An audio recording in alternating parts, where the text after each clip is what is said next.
Welcome everybody to another episode of My Idaho Friends. Just like a few weeks ago, I'm still your host, Jaime Lima. Thank you for tuning in on your busy Wednesday evening. Shout out, as always, goes out to Argos Productions for allowing us to use their studio. Justin, Erica, and sweet baby James out in the back doing the best they can to make this thing right here look good. It is a lot of work. Trust me, it is a lot of work. Make sure you check them out. We always have the link on to their website if you need any production type content for whatever your needs might be, whether it's social media, your business, you want to make a commercial, you want to put anything together, you want to put together a film, documentary, anything along those lines, Argos Productions is the way to go. Also, shout out to Vital Elements, our sponsor. We have our link. Make sure you follow it either via YouTube or My Idaho Friends Facebook page. Premium CBD products, local here from Idaho. Yes, I know, with the exception of the farm. That's somewhere else, neighbor to the west. You put it together. But everything else is here locally sourced. But we cannot grow it here. No THC, CBD only. Check them out. And then also, last but not least, and I just got back, so these are nice and cold, or guests happen to not be drinking because you are expecting a new wee one. And as your wife is making sure that that bun in the oven gets appropriately cooked and appropriately baked the right way, you chose not to drink until she can drink. So congratulations to you. Well, thank you. Okay. And with that, I guess we should roll into our introduction. Today's episode, fueled by Bear Island beer, delicious and nutritious, trust me, I know. We get to talk to Reese Phillips. But it's not just Reese Phillips. It's Reese Phillips II. My full name is Reese Thomas Phillips II. I was named after my grandfather. I love that. It's like that. That's so. It sounds like royalty. Tell my wife that. Okay, I will let her know. She's like, whatever. And well, the reason is so for everyone watching, it's not public that we're having a new baby, but it is now because this is live streaming. So I'm sure my wife will kill me. But one of the conversations we're having is that if it is a boy, and we're hoping it is, I'd like to name him after myself to keep the family tradition going. And to be the third, I found out for it to be accurate, you have to have the full same name. So that's some of the things that we're discussing right now. We're actually going to find out if it's a boy or girl this weekend. So. Well, now that I fucked that up, my Idaho friends, here we go. Thomas Phillips II from Preferred Senior Benefits. Yes. Oh man, is it gonna be a good episode? That's how we're bringing the heat. Oh, it's gonna be good. Anyway, seriously, thank you for tuning in. We really appreciate you. I know there's a gazillion things you could be doing on a Wednesday evening. On what month are we? The 50th month of the year, 2020, October the 3rd. What Not is the it? 3rd because it's the third day, October because it's the third. 14th. The 14th. The 14th. Yeah, I don't know October. where you got the third from, my friend. It's the 3rd October of the year.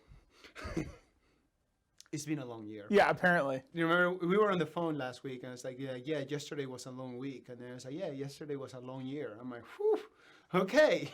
And here we are. So you're not drinking, I am. I got to make sure that I'm a hero for the both of us. Cheers to you, Cheers. Reese, and your family. Congratulations on what will be, without a doubt, a most hopeful, beautiful, baby, healthy boy.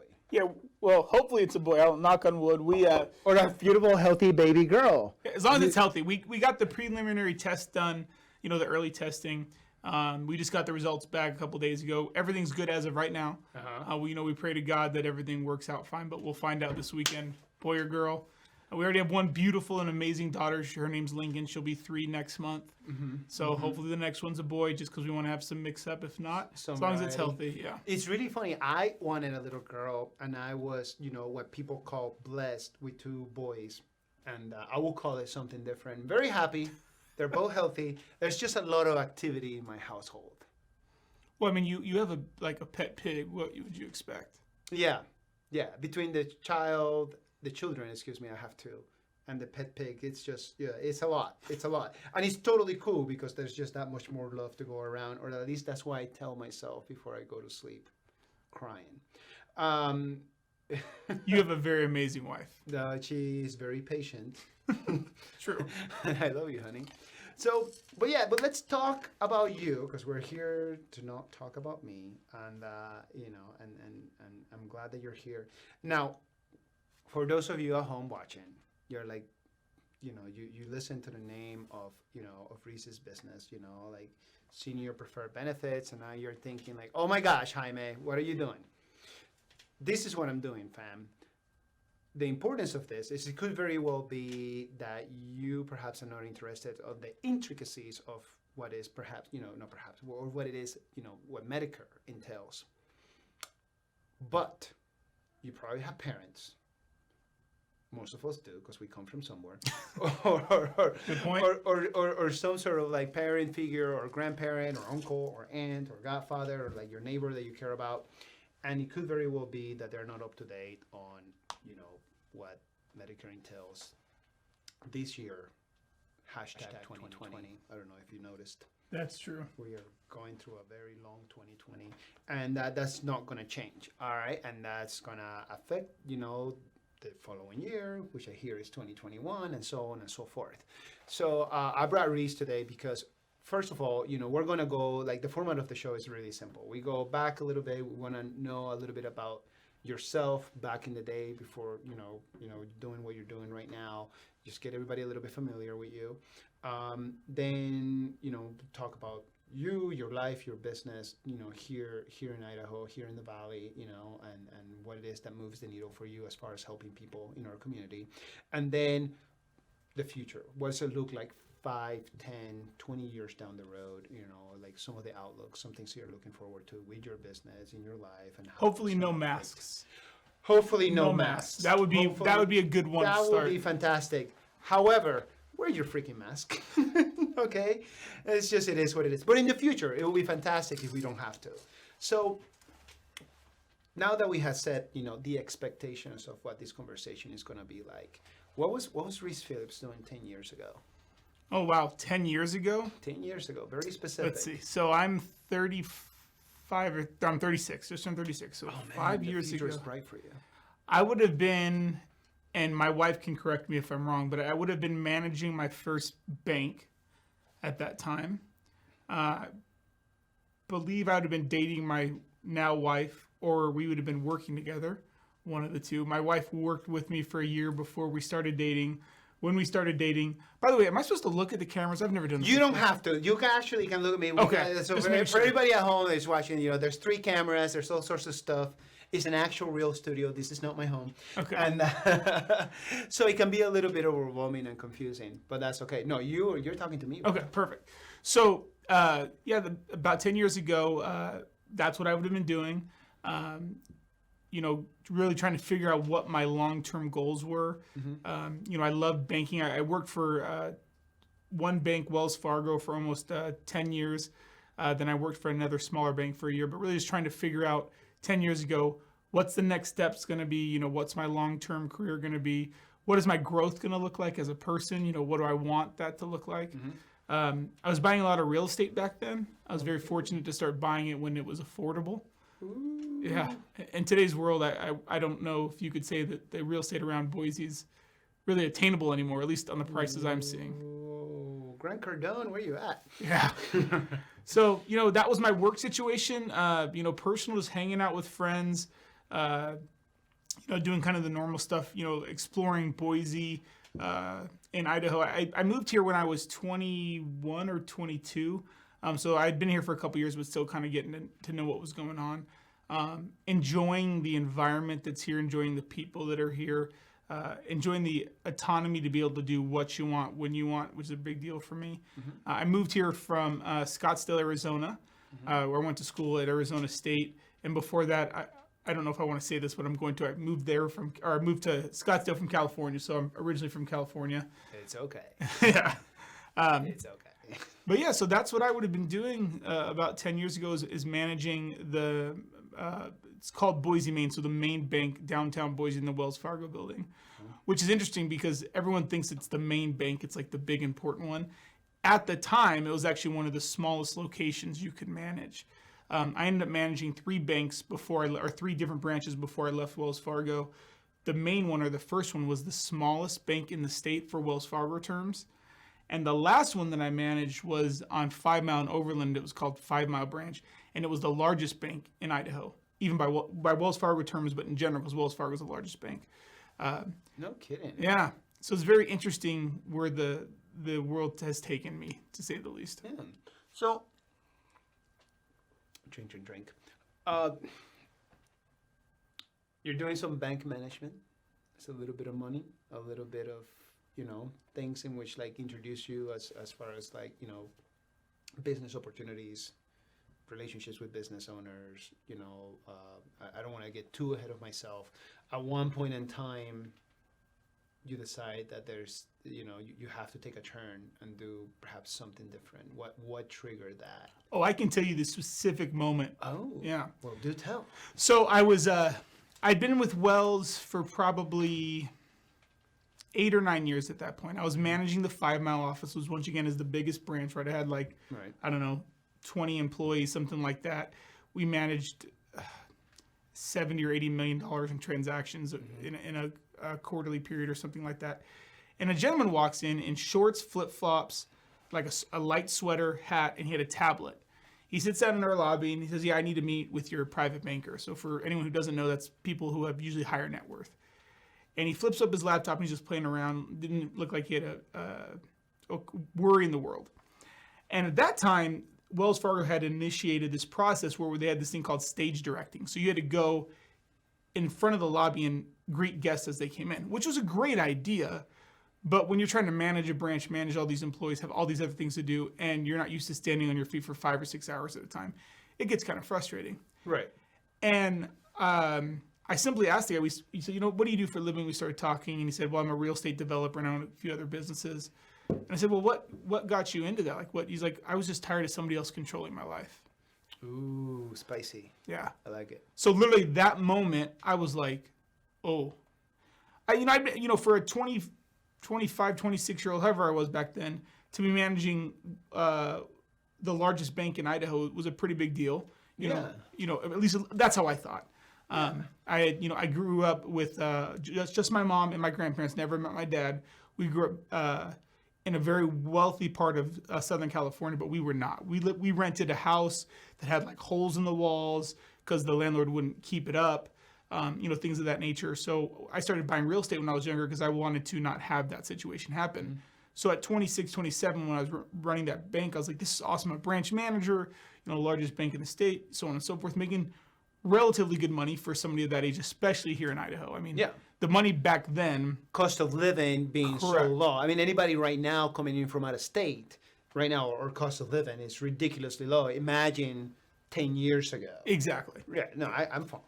So, but when he said that to me, I just blew my mind. And then I remember my employee, who was his private banker, had to come to me to approve something or get an approval or something. And so I had to go review his accounts before I approved it. And I saw how much money he had. And I said, wait a second. No worries in the world. You have this much money in your bank account. And that's only with Wells. Who knows where the rest of the stuff is. Right. So I stopped him before he left. I said, can I ask you a question? Just straight up. He's like, sure. I said, what's your one key to success? He's like, oh, that's really simple. I said, well, what does it mean? He's like, making relationships. And he walked away. And I was like, what the hell does that mean? Like, I mean, I have a girlfriend, which is my wife now at the time. I mean, what does that mean? And that was the point I knew that I was going to make a change or go down a different path. I had zero idea what that path was going to look like, and I'm sure we'll chat about that here in the future. Yes, we will. But yeah, that's kind of what started. I mean, I remember the guy, like if he was sitting in that chair right there, his legs were crossed in that outfit. On his tablet had, the thin covers on it, but it was the blue flip one that you could fold up and the laptop would sit. Right. Yeah. Yep. There's that's how you knew you meant business, except you didn't because you were reading comics. No, I got you. I'm tracking. No, that's good. That's a good place. It's a nice flex, bro. The only thing that would have made it better if he would have been wearing like one of them like visors, like not like a full baseball cap, but like the golf one. Just with the top missing? Just with the top missing. Yeah. I don't know what those are called. Sorry. So that's pretty rad. So that was the catalyst. And essentially he's saying something along the lines of like, your network is your net worth or something, or something similar as just like building relationships. He said, what's the key to your success? And he said, building relationships. He just said that. Right. I really didn't know what the hell that meant. Okay. Not that I'm an expert by any stretch of the But what does it mean to you right now? What it means to me. I can tell you that if it wasn't for the relationships I have developed over my professional career and my personal career, I would nowhere be in a position I am now. Boom. I mean, not even. Yeah. And that's what I call, like I think sometimes the term or gets misconstrued or, like when somebody says like, whoa, like your network is your net worth, and it sounds so pompous. And I think it's something that is a phrase, that gets used at the wrong times. But in reality, like I identify with that a great deal because you can be very, very smart. You can be very good at what you do. You can be very talented. You can work very, very hard. But at one point in time, you need to like come to terms and realize that you can get so much more done with help, and whether it's people on your team or people who, like are mentors or people to have facilitate opportunities. And you can have all these things going for yourself, but ultimately you're going to be able to get so much more done so much faster with the help of others. Yeah. And at least that's how I see it, because I identify with that a great deal. I have mentioned a number of times and during different episodes, it was like I wouldn't be here if it wasn't for like the kindness of several of individuals here in my community. But like they didn't just reach out to me, like I met them in one way or another, build a relationship, build trust and confidence, not only with what we do for lines of work, but also, on just regular, like, just day-to-day life, your personal relationships, your developments, whether, like personal development, whether that's something that you develop while you're going to school or, and with school, not necessarily college, but all the way back to like high school and junior high and so on and so forth, and your neighbors and your family friends and whatnot. So, excuse me, pardon me, the beer. It's just, I think that's point on, and that's awesome that resonated with you. Now, you take that concept.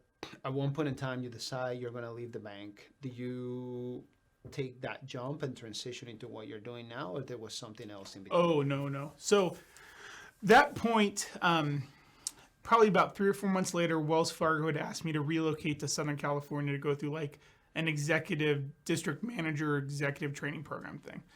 And I was like, well, I'm just not going to do that. At that point, I had 2 or 3 rentals here in Idaho. My girlfriend, lived here. I have some of my closest friends, my 2 longest friends of my life. One still lives here. Where I was like, I'm not leaving. Right. So I took another position with Wells in a different division, did that for about a year, and then realized, okay, I've done the big bank thing. And I know Wells Fargo gets a horrible rap for a lot of different things, and some of it's deserved, but it's true. But my experience as an employee.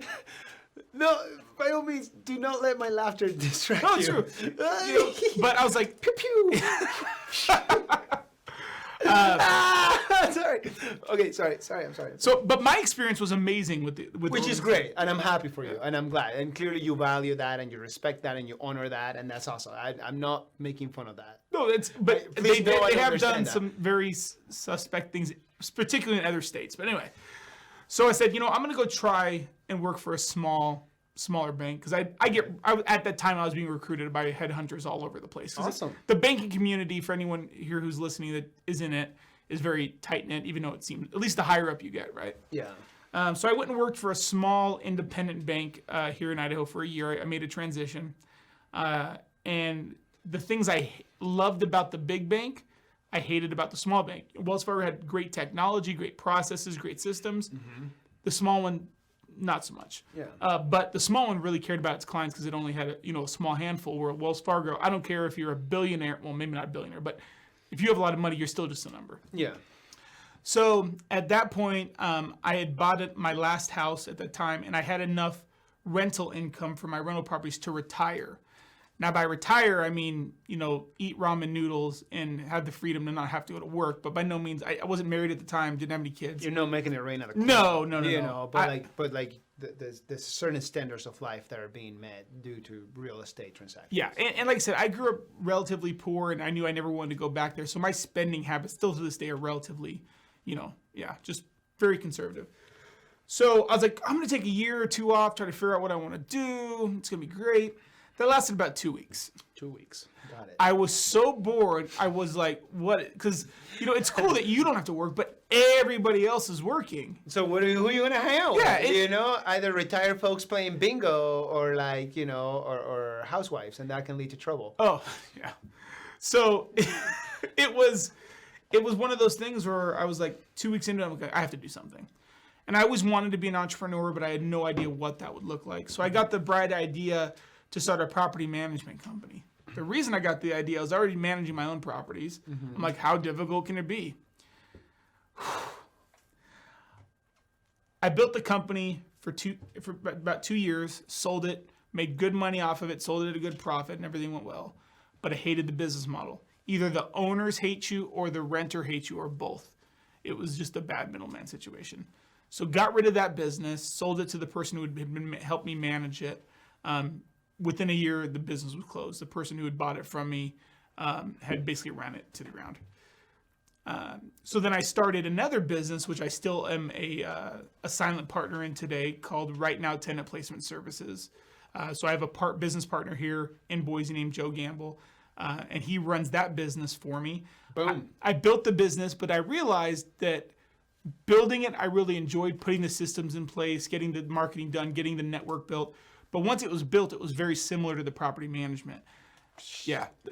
The tenant placement business is very different in the fact that in full property management, they manage the property, they screen the tenants, they show the property, they collect rent, blah, blah, blah.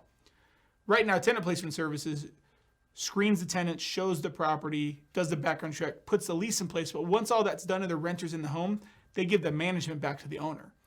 So really, I designed the business because that's something I wanted. Right. I didn't want to have to deal with all that stuff. I wanted to just manage it once somebody was done. And I went to Joe and his wife, Alyssa, and I said, look, I built this business. It's amazing. I just don't want to run it anymore. So, we went down that path. And it was just at that point, me and my wife had just gotten married. Congratulations. Thank you. And been about a year since we got married, and we got pregnant with our daughter. Congratulations again. And me and my wife have two different viewpoints when it comes to work safety, meaning what's the safest way to do something. Okay. She feels... Are you about to get in trouble? That's what I was just thinking. Haley, don't hate me for this. She feels that working for somebody, being a W-2 employee, is a safer route. Steady paycheck, benefits, so on and so forth. And we're blessed that she works for an amazing company here in town called truckstop.com. She's a sales manager for their factoring team. And that's her thoughts. Well, my thought has always been, at least up to that point, because I'd built that first company, built that second company, is that working for yourself is the more secure way. Now, does it suck building it and going through that scraping process and having to, pinch pennies and things like that, which is what I'm doing now. I've been in this business for 2 years, but it's been on a part-time basis for about a year and a half. That's true. But once you get to a certain point, nobody can fire you from it, right? Nobody can say, oh, guess what? You're out of here. We're downsizing. We've been bought. We've been, right. Things like that. So with that all being said, when we were getting ready to have our first daughter, my wife was like, look, I know you love being an entrepreneur. I know you love building businesses, but you work 70, 80 hours a week because I'm obsessed with what I do. If you don't love what you're doing, you shouldn't be doing it. It's my opinion. Mm-hmm. She said, so I want you, you've sold this last business, or you put Joe as a managing partner, and then we had another franchise or licensing agreement with a lady down in Orlando. I want you to go work for somebody. I want you to get a W-2 job again. Reduce your hours. And I'm like, what? Man, yeah. She's a spicy lady. Good for her. Well, smartest person in my house. So I was like, okay. There you go. Yeah, right. That'll make up for him saying to everyone that we're having a second baby. Thanks, Jaime. Appreciate it. I'm drinking tonight. So I said, okay. So I put my information back out there, called a couple headhunters that I just had known. Because once again, I naturally just build relationships. It wasn't something I thought about doing. It's just who I am as a person. Right. And, within 2 or 3 months, I had, 4 or 5 amazing job offers. I took one with a company out of Seattle called Gravity Payments. I'm sure a lot of people have heard of them. Our CEO, Dan Price, was made famous 4 or 5 years ago for giving everybody a $70,000 minimum salary. And he's all over, news and all that stuff. So I went and worked for them, working in their partnership. Their strategic partnership division is what I was hired to come in and develop and build out. And that company, if I ever was going to work for a company, like go work for somebody else again, that would be the company I would choose. They're amazing people. They really do care about the client in a very dirty industry, for lack of a better description.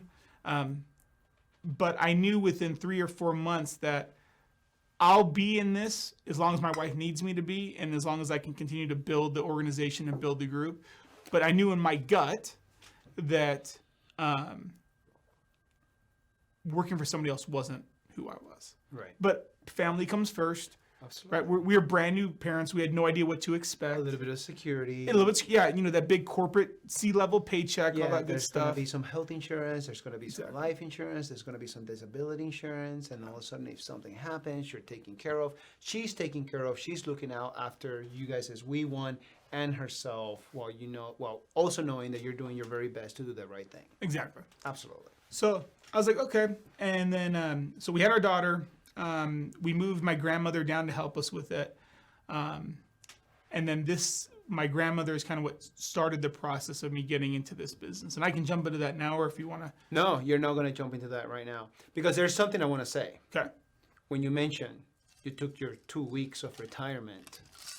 I did make a joke, Idaho, but I don't want it to be misconstrued because people love to make snippets on videos and whatnot.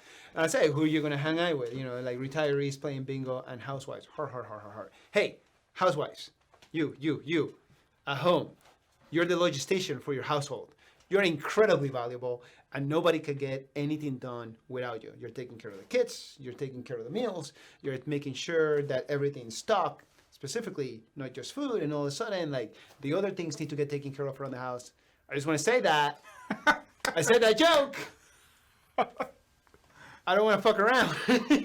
And I don't want to get punched in the face later on. It's like, oh, Jaime, what do you got against housewives? Absolutely nothing.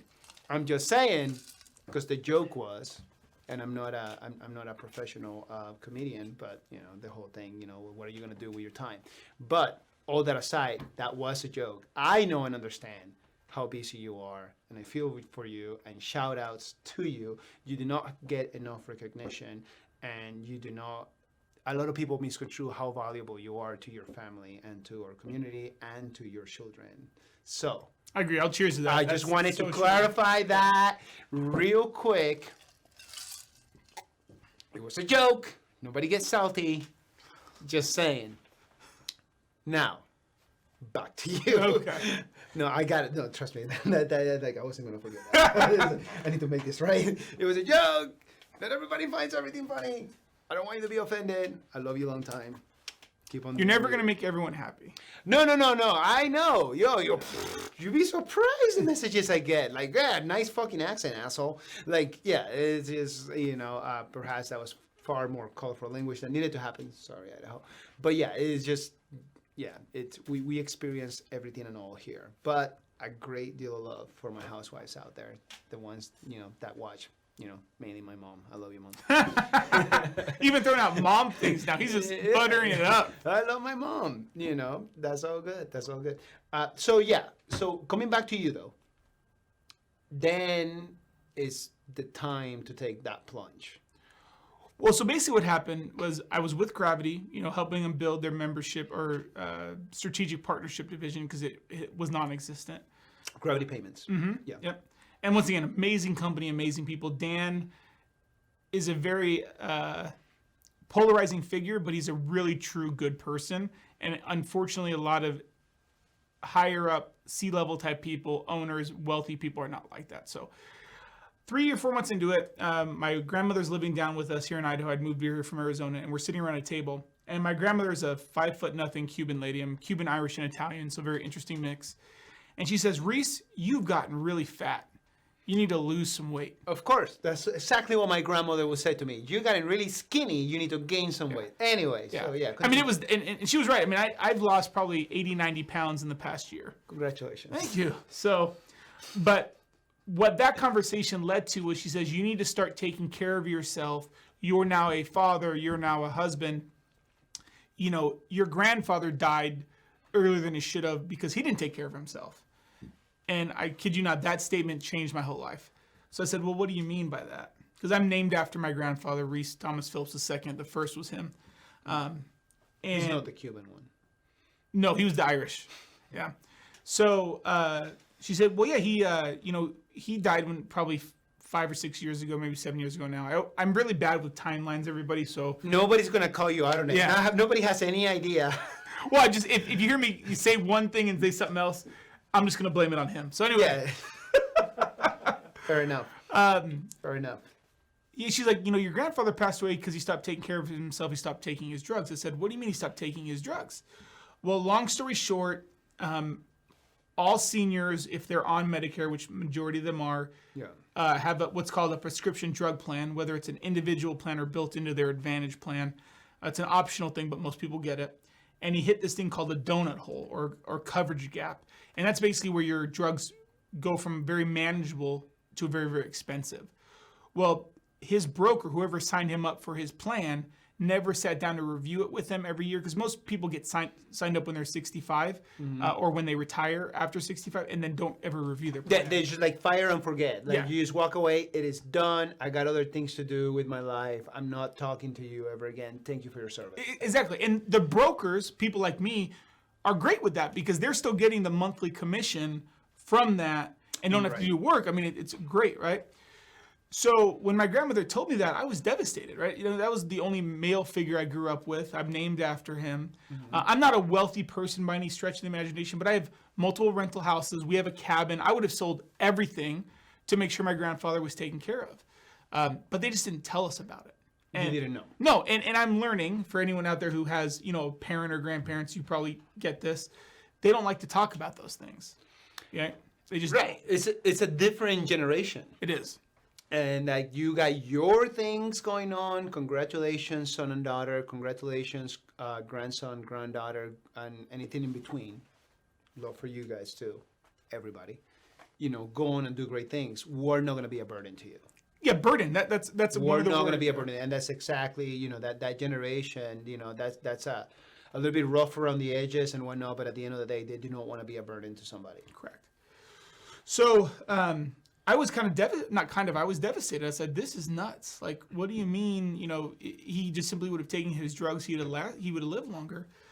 So after that, it kind of really, impacted me. I don't want to say I got depressed because I don't think that's the right statement, but it just impacted me. And one day my wife, the smartest person in my house, was like, you're feeling down or depressed or whatever you want to call it. Yeah. And this is a big impact or a big reason for you. I did a bunch of research after this to find this information out that most seniors don't review their plan. They should be reviewing their plan, right. So on and so forth. It's like, you've had your insurance licenses forever because when you first started the bank, I got them. Right. She's like, why don't you start this business? Why don't you go out and help people make sure this doesn't happen to their grandparents or their parents? And you can do it as a side thing, part-time, just give back to the community. She's like, I know your mind's always wanting to do something entrepreneurial. This will be perfect for you. It's a business you can build and you get to give back and it makes you feel better. And I said, I'm going to do it. Now, to do what I do takes a lot of certifications and contracting and things like that. It's like a niche upon a niche. Yeah. But I went through that process, got that all going. And the plan originally was to work for Gravity for 5 or 10 years. And at that point, transition to it. I was just going to do this on a part-time basis. Mm-hmm. Well, I let maybe 10 or 15 people know that I was doing this on a part-time basis. And within a week or two, I got my first referral. It was a client living down in Garden City. She lived in a trailer, didn't have a smartphone, didn't have a laptop, lower income on Medicaid, which is a state-ran subsidy for people on Medicare. And she called me and she was really upset. Basically, somebody had called her from one of the insurance carriers on the call center and got her to switch her plan from one carrier to another. The reason she made that switch is it would save her $100 a month. Okay? Right. For maybe someone like myself or you, $100 a month isn't that big of a deal, but for some people, it's a big deal. Yeah. Right? When your total income's $1,200 or $1,300 a month. And that's fair. Yeah. It's just like whatever you can like make your money last you longer for a number of different things. Absolutely. You will take that option. Yeah. So why wouldn't you? I mean, I get all the same additional, or all these coverages plus some other stuff, or at least that's what they told her, and it's less money. And doing some research, the guy or girl didn't necessarily lie to her. The way that she would have saved the money is if she would have switched her prescription drugs from going to Walmart to pick them up to getting them from on a 90-day supply in the mail. Less overhead, direct mail, less cost to her. Right. The problem was they never showed her how to get signed up. They never went her down the process to do that. Yeah. No computer, no smartphone. No one would call her back from the call center. She had been without her medication that was keeping her alive for 3 weeks. So, of course, this kind of pulls at my heartstring, right? My first client, I really didn't have a ton of idea of what I was doing because I had the licenses, I had the insurance, I had all that. But like anything else, you're learning. Yeah, exactly. And now it's like trial by fire. And by the way, like anybody watching, that happens to everyone. Not only in a business like yours, but like anything similar to it. Correct. And it's just like, well, now I have to do this, and I will figure it out. Yeah. Now, luckily, the company I work with, or my contract, is with a company called Slate Financial. Big shout out to Colin and Blaine and Lauren, and they're amazing. And they are the people who have helped me and they guide me, and they it's the person I can call and say, hey, this is going on. How do I do this? Right? Support. Correct. Yeah. So I was able to meet with her. And basically, within 3 days, get her medicine overnighted to her to make sure she was taken care of. So she wouldn't die. She wouldn't die. I mean, I don't mean to put words in your mouth, but let's be real. And she wasn't even my client at that point because I couldn't switch her into my book of business and get her the drugs faster. So my first thought process: let's get you your drugs, and then we'll go from there. Okay? So you went through the process with her that whoever had called her should have gone through the process with.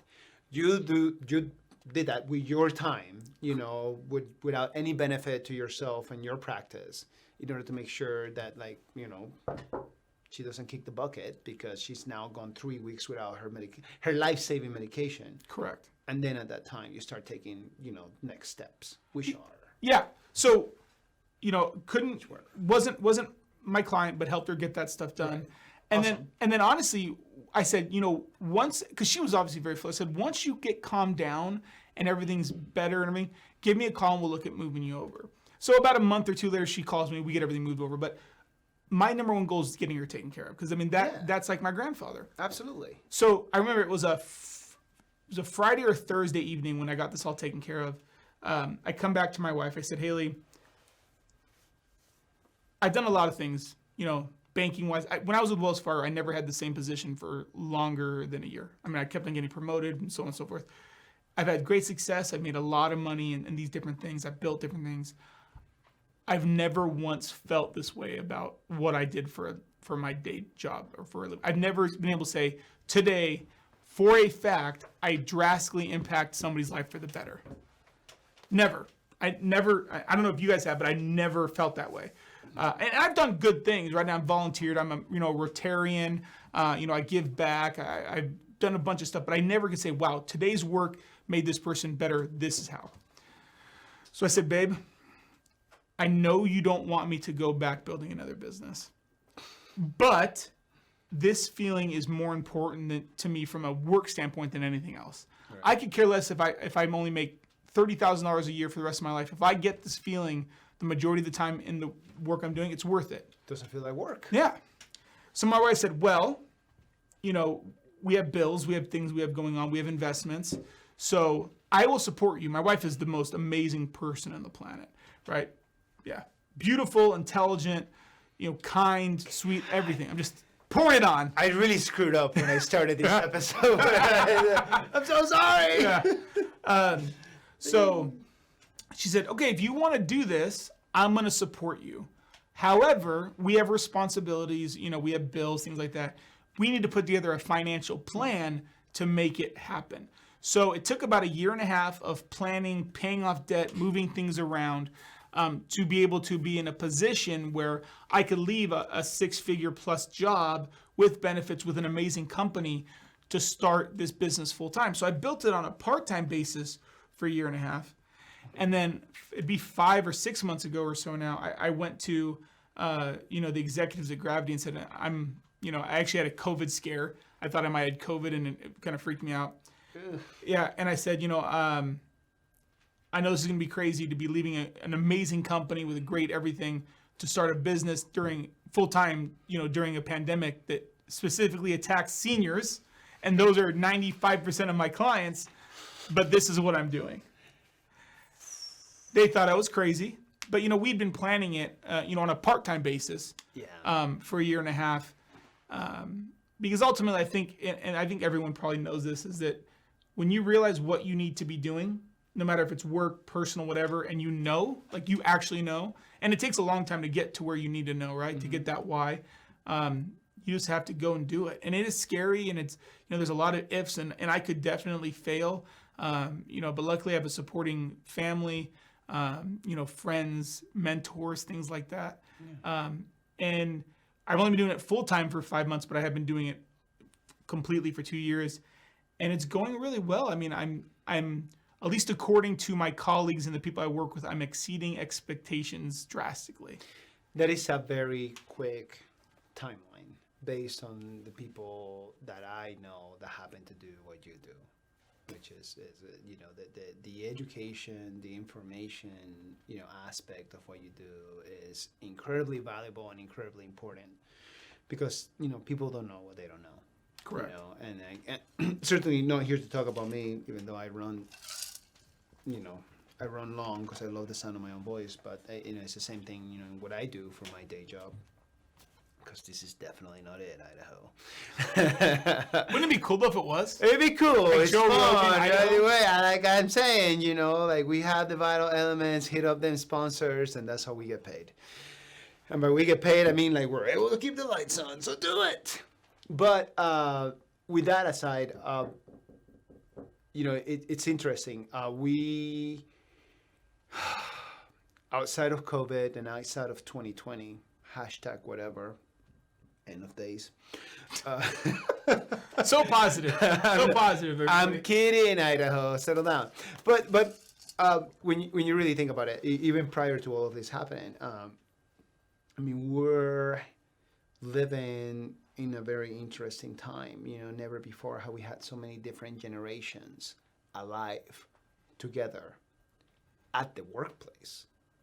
And, and for those who are fortunate. And what I mean by that is for those who are not, there's a number of people that are not working that do not have access to fairly basic needs, okay? And this is not taking a turn into any sort of political statement, but just because of the way things are and compared to the ways that they could be, not everybody has access to affordable healthcare. And not everybody has access to medications that will otherwise allow them to maintain a decent lifestyle and quality of life. And we're living longer because of medical advancements and whatnot, but that does not necessarily mean that the quality of life is better. So what's that going to look like? What's that going to happen? You look 40 years ago, of course everybody was going to retire at 65 because everybody was dying at 70 if you were a male, and dying at 75 if you were a female. Nowadays that's not the case. I have mentioned this a couple of different episodes before. My grandmother is 94 going on 95, and she was born into an incredibly strenuous and rough and drastic situation, and her whole lifestyle was like that, and she was not able to rest her feet until she started pushing into her 60s and really into her 70s, and she was still then working. I met my wife because my grandmother was her nanny. She was babysitting her. And you know, and it's wild and it's crazy. And when you think about our senior population being far more broader and longer and far more dynamic as far as like being aware of what constitutes like good, appropriate, and positive mental health and those interactions, and you know, do we have the means to make sure that our elderly loved ones have some decent, nice quality of life, and not everybody can say that, especially in today's environment with everything that is happening right now. So I know that, you know, anybody tuning in or anybody that might still be watching and say, you're talking about Medicare, and like, you know, like, and you know, like, well, who gives a fly and flip about that? Well, I do, for I was raised by my grandparents, and you know, and some of them, not everybody's grandparents, but at least my grandfather, you know, benefited from a pension, and that pension passed on to my grandmother, and that's how she's able to maintain her lifestyle and quality of life. But that's rare. Not everybody has that. Yeah, majority don't. And pensions are a thing of the effing past. Correct. I mean, like, there's very far few companies in between that have that benefit. You know, it's like, oh, like, you know, 30 years ago, I'm going to be with this company and I'm going to grow old with them because they're going to take care of me. Like, no, man, that doesn't exist anymore. And that's why there's such things as, you know, individual retirement accounts, IRAs, whether it's a traditional or a Roth, and you're, you know, and if your company facilitates a 401k, you know, then that's great. But like, not everybody has the means or the savvy, the knowledge. So it's like, oh, you know, here are some like real estate opportunities, and here's some opportunities for me to purchase some land and diversify my portfolio, because over the long term, this is going to facilitate passive income. Not everybody's a business owner. Not everybody's an entrepreneur. Not everybody has that. And, you know, what is that going to look like later on? And the strategy several decades ago is like, the more children that I have, the more people I have to take care of me. That's incredibly antiquated and completely out the window, because you and I both know how expensive it is to bring children into this world and maintain a good lifestyle and quality of life. And if you look at that previous or grandparents' generation, or even a little bit older, you know, it comes to that point. It's like, you know, I do not want to be a burden. Well, that's the same thing. You know, some families are not well positioned, like you and I are, in which like they have to have this conversation of like, are we going to have a college fund for our children, or are we going to put that money aside for retirement so we do not become a burden to our children, and they have to figure out whether they're going to have to work like 7 jobs and pay for school, because like the cost of education is outrageous. All right. And I know that that's a rabbit hole that goes into a number of different conversations. Ultimately, as I try to bring it back, Idaho, I always do. You really like the whole. Does that work? Always do. Well, because that one is my camera. You got 2, but I have the one. And sweet baby James down in the back, you know, doing his magic out there. He just makes me look good, because it takes a lot of work. Argos Productions, check him out. But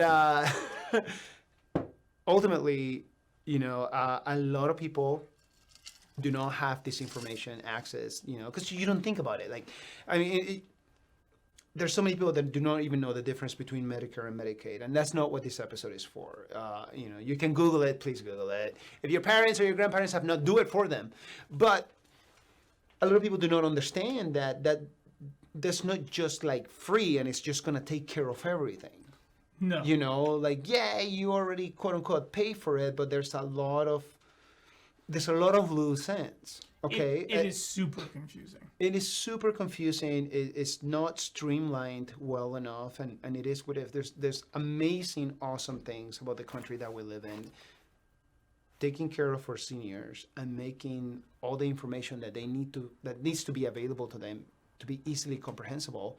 It's not up to standard, especially when compared to other first world countries.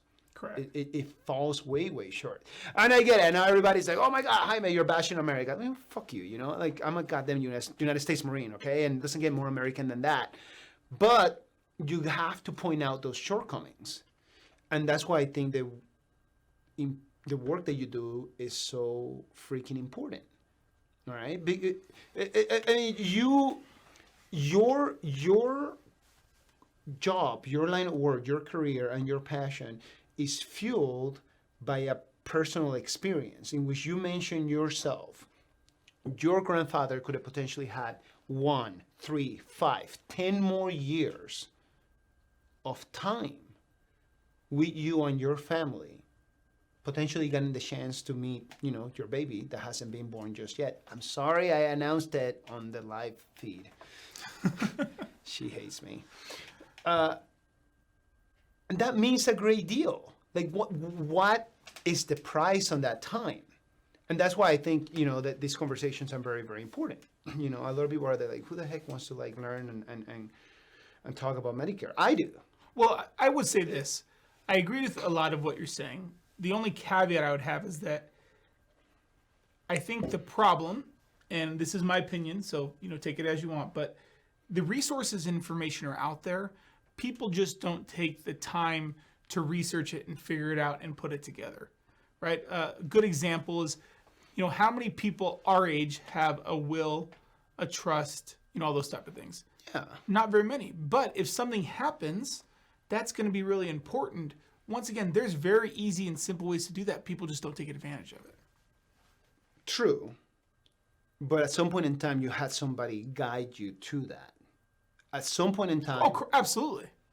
And what's the best way for the general population to be guided to learn about that and do that? Public education system. And that's not part of the public education system. No. You see what I'm saying? That general life skills. So we do not have to agree or disagree on that, But that's my wife's favorite statement, by the way. Let's agree to disagree. Really? Let's agree to disagree. It's like your wife loves me. I'm forgiven by now. But you can throw that caveat in there, and that's fine. We don't have to agree on all these things. It's not all ponies and unicorn vaginas on this show, but. The thing that really boils down to is just that it's you can Google anything and everything. You can also have access to the incredibly erroneous information, if you may. The one thing that triggers people to look for said information is influence. Correct. And who has influence over our young minds? If we go back in time, and a lot of people are like, I don't remember, and I don't remember, nor do I want to remember high school. Okay, like my high school experience was amazing. Boise High, class of '98, how you at? But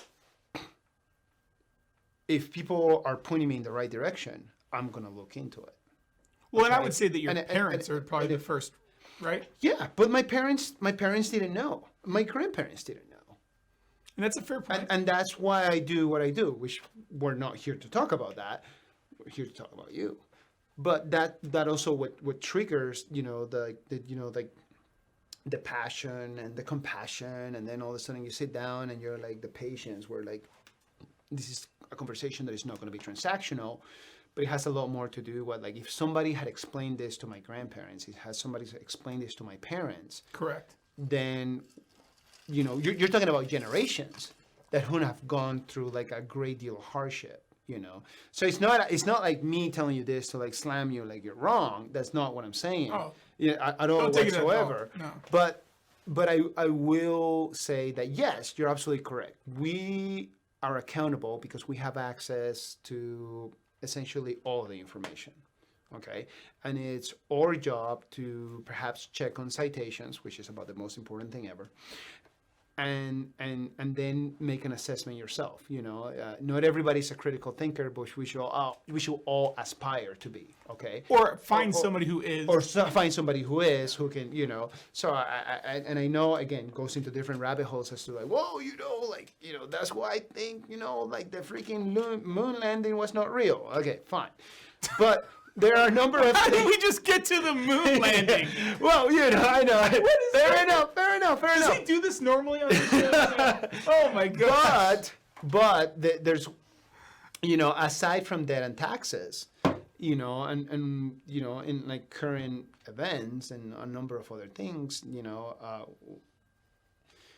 when it boils down to like the financial savvy and like the dissemination of information and the education in order for people to be able to make smart and comprehensible decisions for their future, there's information out there, but there's not enough people letting you know where to look.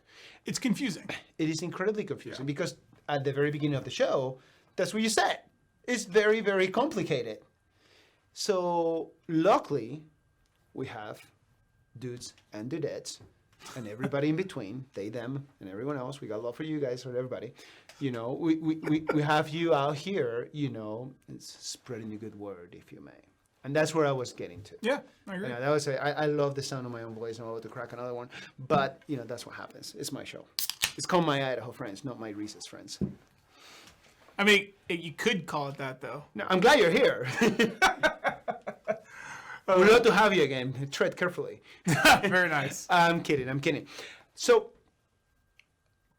I'm going to deviate a little bit because you have a lot of other things going on besides being incredibly helpful. And seriously, and I do mean it, you know, because you lead with your heart and your compassion as far as like your demographic, which is the nanas and the papas. Okay, so, you know, so it's like grandparents and people that have entered retirement and whatnot, or like if you're not a grandparent, but you're still a nana and a papa to somebody in your life, I get you. I'm tracking you, I'm following you. But you're very passionate about creating businesses, creating opportunities, growing and whatnot. You happen to have a podcast. I want to talk about that a little bit. Spit that game. All right. Spit that game, boo. I'm about to have another one over here. I'm all about it. So, yeah, so when I first started, you know, building this, wow, that's a lot of head. Don't worry about it. Okay. That's what she said. So when I was putting together the business plan to do this, I knew that I really wanted to push myself into areas that I had never done before and learn, right? I was a horrible student in high school and college, but I loved learning about things I was interested in. Yeah, well, shocking. Yeah. So, you know, I'm a big social media consumer from an educational standpoint. You know, I really, when I post, it's more about business or family and things I find interesting. But I came across a couple different things, and one of them was about gifting and giftology, and we can talk about that here in a second. But another one was this gentleman by the name of Gary Vaynerchuk, or Gary V. I'm sure you've heard of him. Why, old Gary Vaynerchuk guy? Yeah. No. If anyone is on LinkedIn, social media, I mean, he's like the king of most social media. He owns one of the largest marketing agencies in the world. You know, he handles like Pepsi's accounts and all this other stuff. Yep. So I was listening to a podcast or something of his, and he said, you know, and I'm probably butchering the name, but he said, there's this thing called like the cool high school kid experience. And what it means is that, let's say in high school, we had the popular kids and we had the not so popular kids, and we had the people in the middle, right? They could kind of fluctuate depending on the day, the environment, what had happened that weekend. Yeah. And he said, the way for those mid-popular kids to make themselves popular was this, what he called this experiment was to, if they had the fortune to be able to either have parents that were out of town a lot or had parents that would allow them to throw parties, they could host the party, invite the popular kids, become the center of the popular kids' activity, which would naturally increase their popularity. Mm-hmm. Right? And I'm like, okay, that's a very interesting, you know, thought process. And he's like, now let me correlate it to business. He said, how powerful would it be if in your local community you put something together that you hosted the party, whether it was a podcast, a YouTube show, a nonprofit organization, something where you were the catalyst, and now you were able to invite the popular kids to be involved. Now, whether that's you know, businesses, whether that's investors, whether that's whatever, that was the premise of it. So I started a podcast called the Boise Business Podcast. Mm-hmm. With the design of being able to reach out and interview different business people around the community that were business leaders, so I could learn techniques, strategies, and information from people that I wouldn't normally get to chat with otherwise by hosting the podcast and having them be a guest. So it accomplishes two things. I'm able to interact with people that I wouldn't normally interact with. Correct. And gain knowledge from my personal business. Like, I asked them 5 set questions about how they built their business, and From each episode, I take one piece of information and I implement it to my own business, and it makes me better. So there's that. And then the other side of it, because it's a podcast, I have all this information out for people. So if they're interested in doing whatever the person is that I'm interviewing, they can listen to them. I mean, I've had doctors, I've had someone from the SBDC, Small Business Development Council, so Kim. I've had attorneys, financial advisors, just a slew of different business people on there, right? And we'll use the doctor as an example, right? It's very hard to get in front of a doctor and have a personal conversation. At least that was my experience. No, it's not. Okay, well, We had a doctor twice on this show, and a second one a third time. Isn't one of them your father-in-law, though? It sure Okay, I was gonna say, hold on. Hey man, but the most senior infectious diseases doctor in the state during a time of a pandemic, It's that pretty carries big. a little bit of weight. Yeah. With that said, though, we did have Heather Hammerstead, and she was just amazing over here. Emergency medicine physician with Hollis. Shout out to her. Anyways, I was just joking around. Sorry to take away from your momentum. Continue. It was just Continue. And you're correct, by the way. Yeah. Like, doctors are not just lining up like, oh, Jaime, with my Idaho friends, we're going to drop that heat. No. They're not saying that because they don't talk like that because I'm a child. Go ahead. because you're not saving lives every day. Because I'm not. They're busy actually doing work. Yeah. So to tie it all together, right? So we use the doctor as an example. In my business, dealing with seniors and Medicare, they're a great opportunity to learn from, what's wrong with the system, how can I help my clients, a great referral partner and things of that nature. But if I just go up to a doctor, a bigger, time doctor, and just email them or go in or make a phone call, hey, this is Reese from Preferred Senior Benefits. I'm an independent Medicare advisor. I'd like to potentially work with you and get to know more about your business. How about I take you out to coffee or we, jump on a Zoom call or something like that? Yeah. You're going to get probably if you talk to 100 doctors for this example, you may get one or two that may meet with you. Maybe. Fair enough. Okay.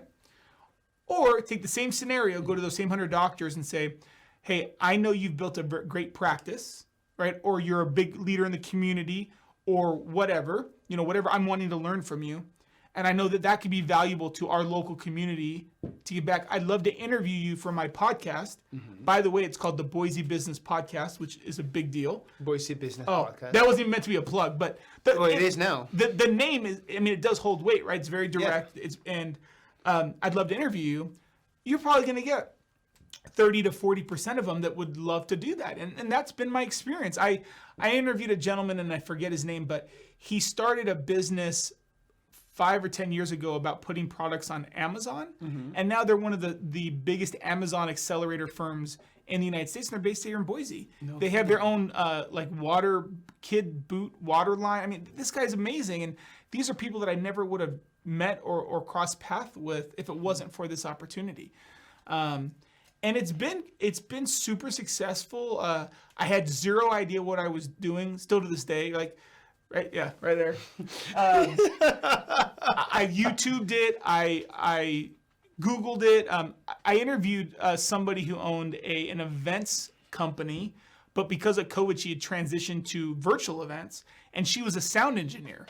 Because my sound up until our stuff was horrible. Because I had no idea how to compress. You know about this, right? Compressing noise and doing all that stuff. And she, after our show, said, Reese, let me show you how to fix this. So we literally sat on a Zoom call. She showed me how to do it. I wrote down notes, took a picture of the notes. So every time I go to edit my episode, I pull up that picture and I follow her steps. That's awesome. So it was one of those things where I had never planned on being a podcast person, didn't think I had the technology or the to be able to do it. And it's been one of the funnest and most time-draining activities ever. But it's been great. Well, dude, but the cool thing is now you're on My Idaho Friends, and the 5 people that watch my show are just gonna skyrocket you. You're just gonna take. Hey, that's off. better than mine, my friend. You're just.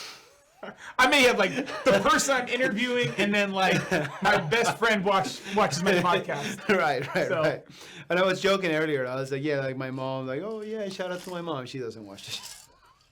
My mom loves me, but she's got better things to do with her time. Hey, I watch your show. When you told me about it, I get and I know ding. when you told me the podcast, and I was like, nice, on point, which is awesome. Yeah, I appreciate that. And that's really cool. Wait, before we move on, so this hasn't happened yet, but I'm officially inviting you to be a guest. All right? So Spicy. I don't know what the Spicy. staps mean, but Yeah, that's a no. good thing or not. Oh, okay. I thought it was like, hurry up. It's a good thing. But I'd love for you to be a guest. We're very similar to you, where we record and then we launch one every week. So we'll get you, on the calendar. And I don't know when this will launch, but hopefully we can kind of correlate them, and it'd be awesome to have you on. Oh, well, thank you. I will be absolutely terrified to go on your podcast, but I mean, it's super grateful for the opportunity. That's what It's definitely nothing like this. You sit in front of your computer and you get on a Zoom meeting. Okay. I don't have all this fanciness going on. It's not, well, again, shout out to Argos Productions. Yeah. A lot of people, they watch this like, oh man, like that's really cool, Jaime. Like, where's this at? They don't understand. There's like 3 cameras going on. There's the stand-up mics. The boom mics. The boom mics. We got our thing over here. Sweet baby James out in the background making the graphics happen. All of a sudden, like things show up for like our sponsor, for your links, for my links. So there's a great deal of value in doing business with Argos Productions. I'm very grateful to them. But absolutely, so mine's not like that. Just so you're not going to get that on the Boise Business Podcast. At least not yet. If I get a big sponsor, maybe. But you could. Eventually, you will. Dude, like nobody's doing what you're doing. And here's the thing, and I'm not gonna like sit here and try to blow smoke up your ass, but that's again why I was very excited when you agreed to be on, okay? Because when like I had an episode, maybe like a couple of months ago, and we're talking about taxes, and it's already niche enough with like my Idaho friends who's like tuning in, like, oh my God, Jaime's gonna be talking about taxes with their guests, like, woohoo, jazz hands. But it was fun and it was incredibly educational. There's great information, and it's such a dynamic environment right now. Okay, we're in election time. People are currently voting, and there's a lot of big decisions coming up, and it's going to affect everybody differently. Outside of that, like macro level, like the whole country, then you're looking at like here in the state, as far as like elected government officials, and how they may or may not align with your values. But at the end of the day, there's a number of things that we all have in common, regardless of our views and our beliefs and how we feel about different things, and everybody wants some sort of security, the means to provide for themselves and their families, some sort of housing, okay, a roof over your head, a place for you to lay down your head, okay, and then safety. Okay, the ability to make sure that that you and yours and your loved ones are gonna be okay when they exit your household and come back in when you're out in into the world doing whatever, and and that last but not least, the prospect for a future. So what's that look like? Is it gonna be just like for right now, or is it gonna be there for the long term? And so it transitions into the next generation and whatnot, and that's universal. Okay, and the reason why I said that, again, like I don't know all things because of the privilege, and also the I don't want to call it a curse, but of the ability of being able to see places like Yemen, Afghanistan, Iraq, and my travels throughout the Middle East, when I was in the service and all this other stuff, it's like we have so much more in common. But we tend to forget that, when we become internal and we want to take care of ourselves and our own. And I get that, and I understand that. But at the end of the day, when you just kind of sit down a little bit, take a breath, and relax and look around, we all have far more in common than what we have as far as as far as I'm butting heads with. So I'm ranting now. It's not about me. It's mostly about you. With that said, what does the future holds for Reese? What does the future holds for your business? What does the future holds for your podcast? That's a great question. My goal in my business is to grow it to a size. Actually, it's not even a size. My goal is to be able to help as many seniors understand Medicare and understand the process. Impact, right? And that could be just in Idaho. That could be expanding to different locations. It's not my plan, But ultimately, you know, what I do is very, very simplistic if you've done it a million times. But for the average senior that I meet with, it's super confusing. And I think some of it, all of it has to do with the way that it's set up, and that's the government, right? You know, love or hate the government, we all know that they tend to not manage things greatly, no matter if you're on the right or the left. So I just want to impact as many seniors as possible and make sure that what happened to me and my grandfather doesn't happen to somebody else's grandparents or parents. Outstanding. That's my overall goal. You know, 5 or 10 years from now, I really don't know what that's going to look like. You know, my goal from a growth perspective would be to, if I find people that want to work with me and that are passionate about it, you know, I love coaching, I love training, you know, I love helping people get to where they need to be. Like, for a prime example, when I left managing the banks, I had at that point 4 or 5 assistant managers that I'd hired as assistant managers that I had trained that were then managing branches. You left it better than you found it. Oh, absolutely. You left the key to success. Yeah. My office manager for Preferred Senior Benefits, her husband was an assistant manager of mine and then became a manager, and that's how we worked together. But yeah, it's, you know, wherever the future holds, as long as I can do a couple things, I can help and impact my clients. I can keep the process as simple as possible. Because I'm not a big fan of getting things diluted. I'm very transparent, very upfront. I mean, you know this about me. Here it is. That's why you're here. And then I want to make sure that I have the energy, time to invest in my family, my friends, and my community. You know, my kids. Thank you again, Jaime, for that. Haley, don't kill me. And my wife are the most important thing, and my family. You know, from there, and then it kind of goes on from that. As far as the podcast goes, I'd like to see it continue to grow, and I think it could have even a bigger impact. The only restriction is there's so much time and energy that goes on the backside of production. You guys know about that, right? Oh, yeah. With my business, particularly right now, so in the Medicare world, our open enrollment period starts tomorrow at the 15th and goes into December 7th. Tell them. So for anyone out there who's listening, if you have somebody or you yourself or a senior agent, this is the time that you need to be reviewing your plan, whether it's with myself, somebody else, this is what needs to happen. And if it's not happening every year, you're not working with the right person. But regardless, as my business grows and as I get busier, being able to put all that time, energy, and effort into not only post-editing or pre-editing, what is it called? Post-editing, okay. Post-editing. Doing that, but also then, you know, getting it out in social media and doing that. Right. So I've had a couple companies offer to sponsor the podcast already, some larger businesses. Nice. Because we average about 1,000 listeners, give or take, an episode. Way to go. But they didn't really align with what I wanted. If I'm going to have somebody sponsor it, you know, right now it's sponsored by my business. So when you hear it at the beginning and end, you know, brought to you by Preferred Senior Benefits, I like it. Yeah. It has to be the right company. But I could potentially see somebody sponsoring it for the direct purpose of me able to outsource the work, getting it all done to where I just, you know, schedule the interview, do the interview, and then somebody else handles the rest. Oh, dude.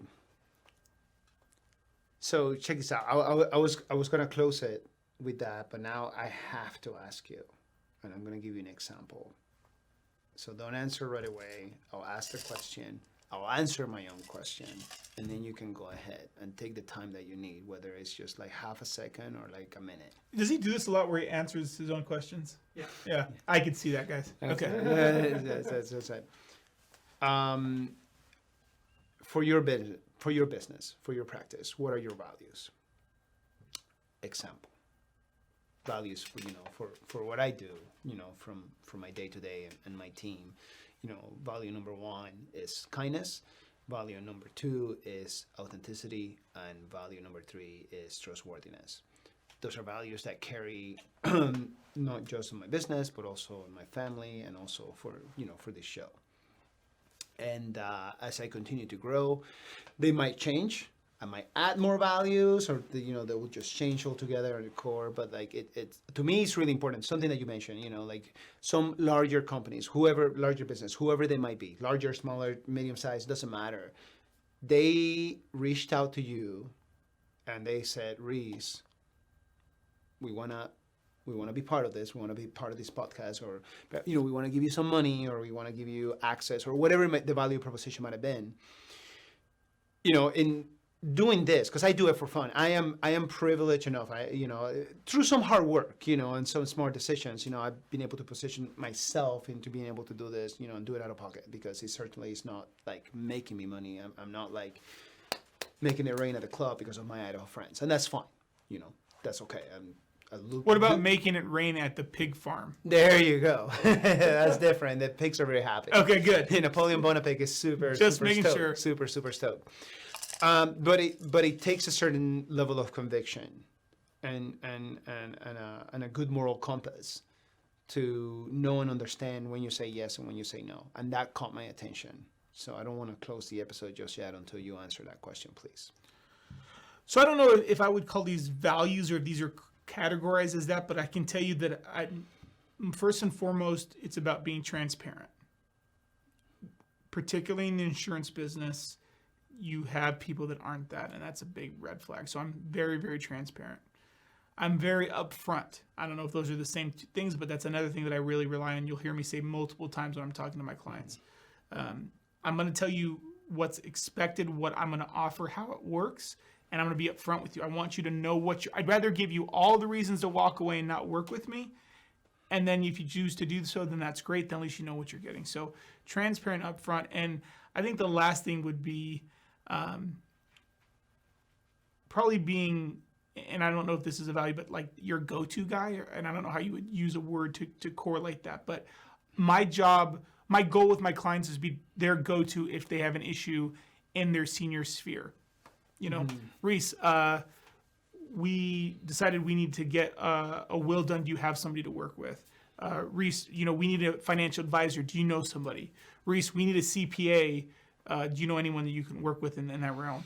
Being my client's go-to person and trustworthiness. Trustworthiness. You have created enough trust and confidence in which you become that access point. And that's wonderful. And that's awesome. Yeah. Idaho, thank you for tuning in. Big thanks to Reese. Reese, before we close out, how do the fine people at home watching My Idaho Friends can get a hold of you and can reach out to you? Where can they find you? Yeah, so our company website is preferredseniorbenefits.com. You can call us at 208-818-2523. You can email me at reese@preferredseniorbenefits.com.